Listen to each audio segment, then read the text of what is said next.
no morro o cavalo chorou. Até hoje ele chora pra gente, fazendo a galera feliz e contente, filmando o partido na palma da mão. Olha aí, eu disse o partido é na palma da mão. Olha aí, filma aí no pai. Eu disse o partido é na palma da mão. Vai, alemão.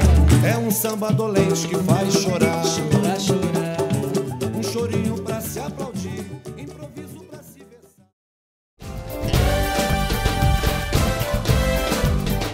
Na avenida tem gente bonita e cheia de graça, mistura de raças, é Salvador. Olha, brilhou, brilhou, brilhou, lele, lele, leô. Brilhou na Avenida Olodum, brilhou, até quem não é de dança dançou.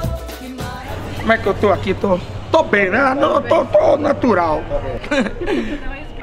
Antonilson Souza Filho, 38 anos de idade, guia de turismo e percussionista. Nasci e me criei justamente nesse bairro, nasci aqui mais em cima desse mesmo prédio, a Rua João de Deus, número 32, eu nasci nesse prédio aqui. Eu sou a 4ª geração da minha família nesse bairro. A minha bisavó foi a parteira da minha mãe, né? A minha bisavó, ela não nasceu aqui, ela chegou aqui aos 8 anos de idade, né? Ela veio do interior de Cachoeira, ela aos 8 anos veio aqui, filha de escravos, né? Então, aos 12 para 15 anos de idade, trabalhava na casa de família e aprendeu a cozinhar. E foi justamente nesse prédio aqui, ao meu fundo, que aos 17 anos ela começou a vender os seus primeiros pratos de comida e fundou um restaurante chamado Restaurante Conforto. Ficou chamada o nome dela de Alzira do Conforto. Veja bem, quando esse bairro era um bairro violento, perigoso, era impossível a prática do turismo. Daí um grupo de amigos, eles se interagiram e foram criadores de uma associação. Eles inventaram um projeto, Guia Mirim. Então essa associação, ela foi criada por um grupo de moradores do bairro para inibir a ação da violência em relação ao turismo na época. Porque esta parte sempre foi a zona mais antiga que a cidade tem. A parte histórica sempre foi a área mais antiga que existe em Salvador.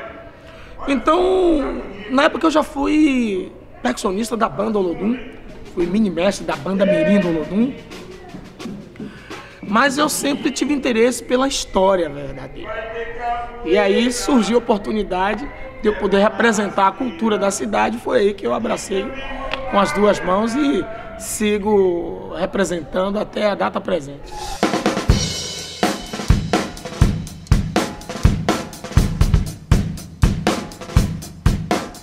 Ali é um pedaço do muro que preserva a memória de quando Salvador era uma cidade fortaleza, uma cidade protegida por uma muralha. Então o que é que acontece? O muro, as casas da plebe e depois o rio, Rio das Tripas, onde as famílias lavavam as vísceras dos bois, as vísceras dos peixes, deixava a sujeira e a água se tornava venenosa. Porque as mulheres, a igreja recomendava que tomassem 6 banhos por ano e os homens 2. O Rio das Tripas, que passava ali na frente. O rio era uma defesa natural da cidade. Hoje ele está canalizado. Porque o rio, na verdade, ele vem de uma nascente, Tique do Tororó. Tique do Tororó é uma nascente. E aí tem a fenda. A fenda com a fuga. A fuga é hoje a Baixa dos Sapateiros canalizado. Uma avenida de 1,5 km. Tem um rio canalizado por baixo.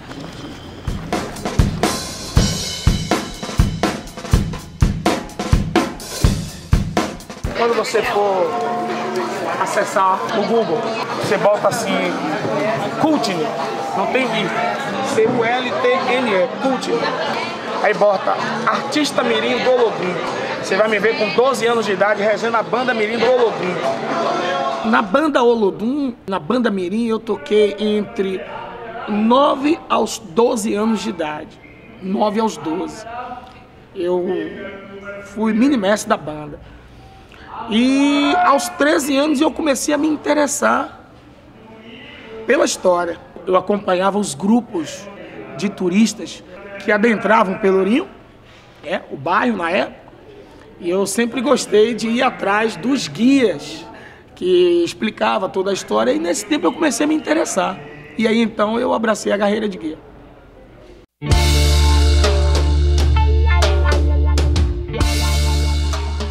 Aqui era o local do comércio de escravos. A casa azul e amarela. A amarela vendia as mulheres e a azul vendia os homens. Os negros que chegavam para a Bahia, eles eram apresentados nessa praça, avaliados pelas famílias, levados para a Praça do Pelourinho e lá eles eram vendidos. Dentro dessa praça aqui havia uma coluna de pedra, 2,5 metros. Os infratores da época eram castigados lá na praça com uma coluna de pedra e algemas de bronze. Algemas reguláveis à altura do negro, no centro da praça aqui, eles eram castigados até a morte.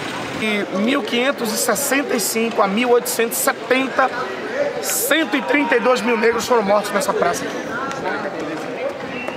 Supõe-se que foi mais, mas os estudiosos, os especialistas dão essa estatística aí. E foi no seu discurso que eu ouvi você dizer: fez 1000 promessas de revolução, jurou a pátria amada que o futuro estava perto, mas esse perto está tão longe. Só quero... Além do interesse, você gostar do que você faz, né? Porque não é um trabalho fácil. Não é um trabalho fácil. Você tem que ter firmeza nas palavras, saber o que está falando, estudar bastante, ler bastante e se dedicar, né? Na verdade, a associação ela não tem estrutura de formar um guia.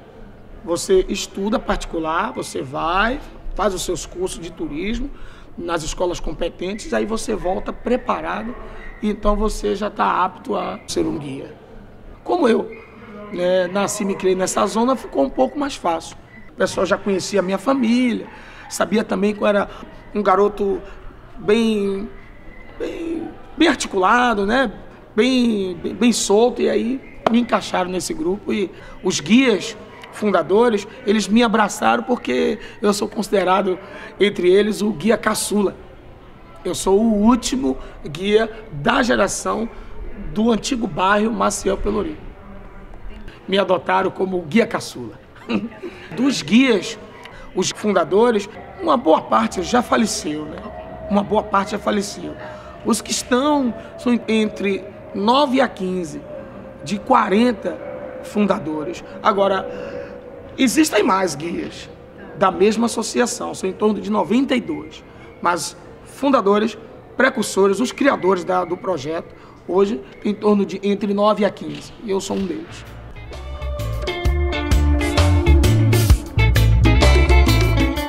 Aqui era onde moravam os negros da época.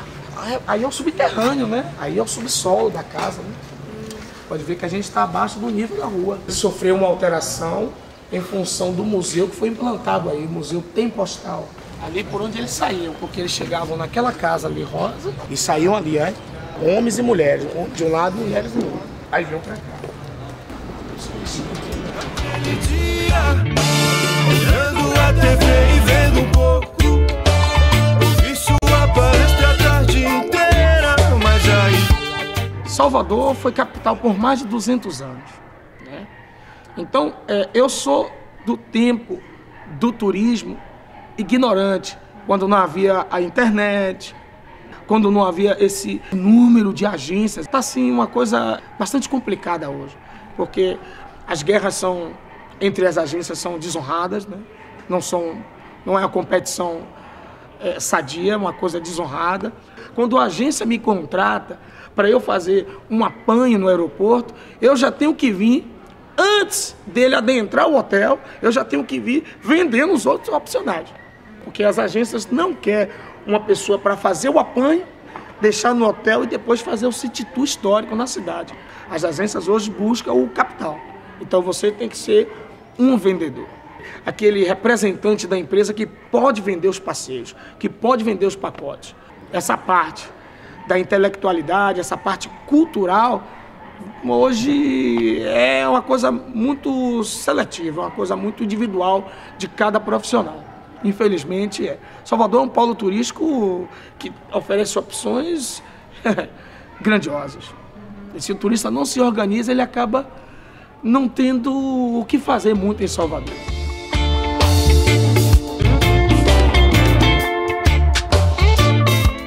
Garcias Dávila morava nessa casa com 9 pessoas.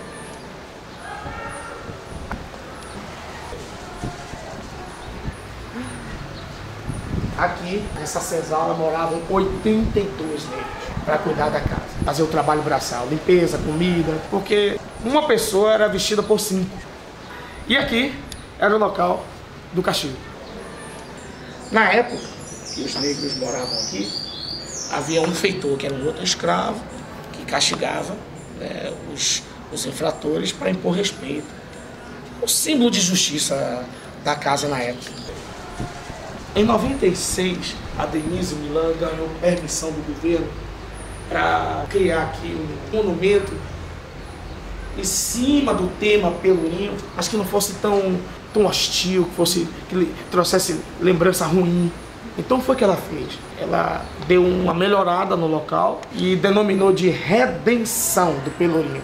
O que é uma redenção? É uma lembrança boa, reacender. A coluna quebrada representa a queda do Pelourinho. O quartzo azul representa o mar. O Pelourinho está à deriva. O verde, é o quartzo verde, representa a esperança de um mundo melhor. E a água que sai daqui representa a vida, a ascensão da vida.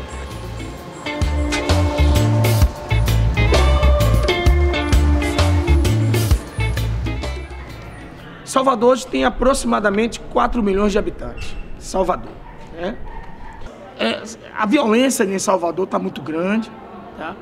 Na verdade, o turismo cultural, ele não chega nem próximo do turismo sexual, que existe ainda, isso é verídico, infelizmente, é impactante, mas a gente aborda esse assunto. Então, do Pelourinho aqui, tem melhorado a segurança, tem melhorado a manutenção dos prédios, né, na arquitetura, os aspectos internos, porque residência aqui é complicado. Para você residir aqui, fica bastante caro. Que é um dos metros quadrados mais caros que tem em Salvador, é o Pelourinho. E o problema que tem aqui hoje, o próprio crack, a própria cocaína, a própria maconha, acaba causando um efeito bastante terrorista nessa parte histórica. Bastante forte, bastante ruim. E o governo, infelizmente, tem outras coisas para se preocupar e não vai amenizar isso. Nunca, não vai. Mas a gente espera que mude. A gente tem esperança que mude, Não só aqui, como nos bairros periféricos, né? Roubando nosso dinheiro e construindo mansão.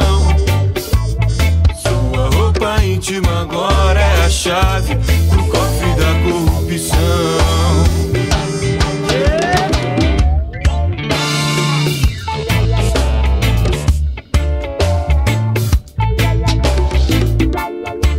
Depois da colheita, eles dançavam, se alegravam e praticavam um movimento chamado de dança de Angola.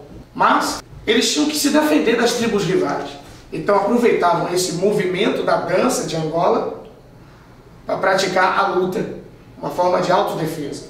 Eles praticavam o movimento de luta em uma plantação rasteira que era chamada de capoeira.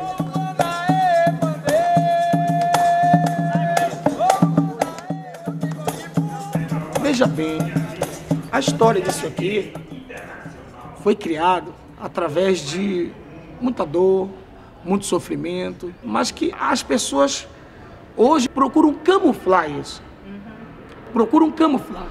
Então, primeiro eu ouvi dos mais velhos e depois eu fui estudar para saber o que eu estava falando. A história oral, ela é deturpada, ela é passada da forma que você acha que tem que passar. Você acha que deve passar. Porque As pessoas nunca vão dizer que um prédio desse foi construído por 300, 400, 500 escravos em 10, 15, 20 anos, através de sofrimento e dor. Não vai dizer. Bom, isso aqui é um prédio histórico, foi construído no século XVIII, morou a família de Antônio Souza Maciel Teixeira, pronto. Então a história oral, ela algumas vezes é deturpada da história verídica do que aconteceu no local, né?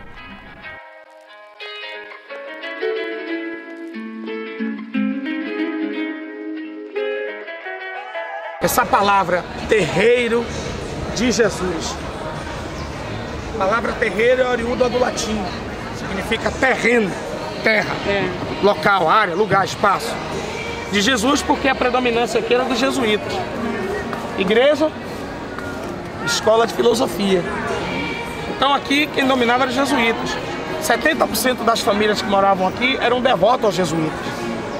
O chafariz, ele veio da França no século XIX, justamente para refrescar as famílias. Por quê?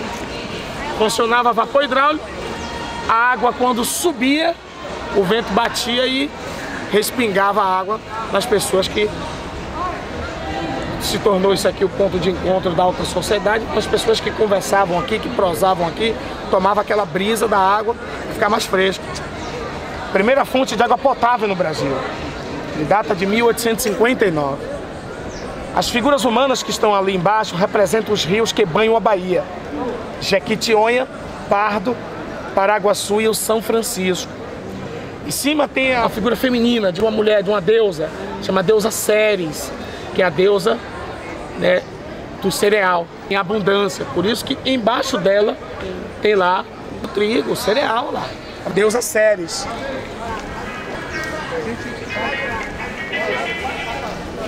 A Europa, verdadeiramente, o percentual, ele supera dos outros países. A Europa, a Itália, a França, a Inglaterra, a Alemanha, a Suíça, né?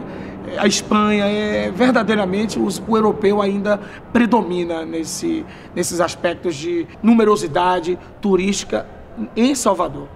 Não significa que ele venha ao Pelourinho, venha à parte histórica. A Bahia tem 586 mil quilômetros quadrados, então oferece opções turísticas grandiosas. Sauípe, Chapada, Mangue Seco, Abrolhos, Cachoeira, mostra outros lugares turísticos que é bastante interessante, bastante importante.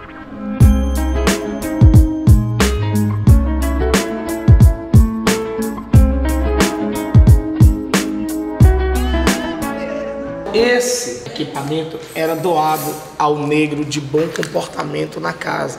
Em cima representa o navio negreiro, local que era trazido os negros. Tem a fauna e a flora, que representa a ligação Brasil-África. A corrente indica que ele é patrimônio da família, é um serviçal da família. Então, cada ano ele recebia um pingente deste, que ele também ia associando a um orixá, a uma divindade, na qual ele também cultuava. Então, esse pingente era colocado na lateral do negro serviçal, e quando ele caminhava, chacoalhava e fazia um barulho. Então o patrão sabia em que local da casa ele estava. Por isso chama-se balangandã. Balan é de balanço, né? Gandã é barulho, que é uma palavra em Iorubá. Aí tem várias formas de balangandã, que ao longo do tempo as pessoas foram fazendo uma alteraçãozinha, foi dando uma melhorada, mas o original é esse aqui. Essa figa, quando ela estava com a mão para cima, indicava que a negra estava gestante e não queria que o patrão a molestasse. Entendeu? Porque a negra serviçal, ela tinha que ter o olho verde, cabelo liso, a pele amorenada, dentes perfeitos, nariz afilado, os lábios desenhados. Tinha que ter um corpo padrão, né? Porque normalmente era filha de um patrão com outra negra, né? E aí eles eram sempre trocados, né? Eles eram compadres, aí colocava aquela negra aqui, a outra lá, e tava tudo certinho. Vamos lá! O soteropolitano é uma palavra de origem grega. Sotero, Salvador, polis, cidade, e Itano é o nato da região. Quando Tomé de Souza ele foi enviado por Dom João III para o Brasil, ele veio com a missão de implantar o sistema de governo geral, que era de capitanias hereditárias. E na embarcação ele trouxe 2 imagens. A primeira imagem era de Nossa Senhora da Ajuda. O rei Dom João III era devoto à santa. Em questão de respeito ao rei, ele trouxe a imagem de Nossa Senhora da Ajuda e ergueu uma capela dedicada à santa. Em meio à construção dessa igreja de Nossa Senhora da Ajuda, ele constrói também a igreja de Nossa Senhora da Conceição. Ele era devoto a Nossa Senhora. E aí, ele trouxe uma outra imagem, que era de Jesus Salvador. A imagem de Jesus Salvador leva um globo na mão esquerda, que é o mundo, é a terra. Representa, nas leis da fé da doutrina cristã, os pecados da humanidade. Então, o Tomé de Souza trouxe, porque era a corte, o clero e o povo. As classes sociais não se interagiam, porque a igreja não permitia. A igreja dominava os entretenimentos que envolvia toda a população, nas cidades medievais que eram colonizadas por europeus. Então, os jesuítas, Aspiculieta Navarro, Leonardo Nunes e Manuel da Nóbrega, que chegaram com Tomé de Souza, tiveram a inspiração de batizar a cidade Fortaleza com o nome que tivesse uma ligação, que tivesse uma relação com a Igreja Católica. Então, o codinome de Jesus Salvador foi inspiração dos jesuítas batizar a cidade com esse nome. E o cidadão passou a se chamar soteropolitano, que, por incrível que pareça, 90% da população não sabe a origem do nome desta palavra. Infelizmente. Isso foi em 1549. No ano de 1501, 48 anos antes da fundação de Salvador, o italiano Américo Vespucci, ele chegou aqui na Enseada. E como foi o dia 1º de novembro, ele resolveu associar o batismo da Bahia de acordo com o calendário religioso europeu. 1º de novembro na Europa, dia de Todos os Santos. Ele batiza a Bahia de Todos os Santos na época.